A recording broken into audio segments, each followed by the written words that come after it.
15 bishii Oktoobar sanadkii 1969 ayaa la dilay madaxweynihii Soomaaliya Cabdirashiid Cali Sharmaake isagoo socdaal ku mareeyay magaalada Laascaanood waxaana Allah u naxariistay madaxweynaha la aasay 20 bishii Oktoobar isla habeenkii xigay ayaa intaan waagu bariyin ay ciidamadu la wareegeen taladii dalka Soomaaliya 1974 oo ah sanadkii afraad ee taliska militariga uu xukunka qabsaday waxaan la weydiiyay Maxamed Siyaad Barre waxyaaladii wadanka uu qabtay wuxuuna ku jawaabay sida tan hadalku ma koobi karaan isleeyahay waxyaalaha waaweyn oo gacanka uu qabtay balse waxaan u haddaan mid ka taabto aan isleeyahay waxa ugu weyn waxay noqon karaan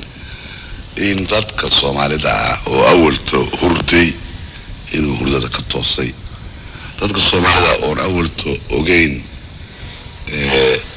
iyaga dad ahaan awoodooda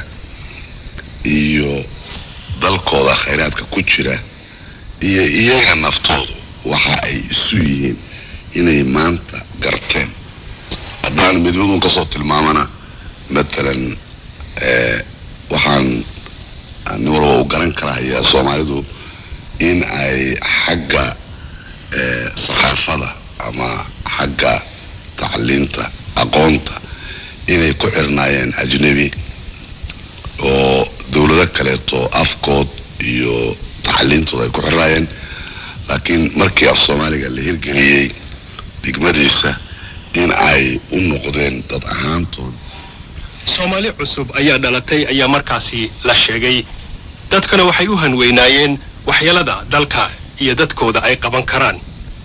guulahaasi waxay dhaliyeen suugaan iyo heesooyin dadka qaarkii ay ku qaadaan guulwada siyaad waxaana ka mid ah heesahaasi midatan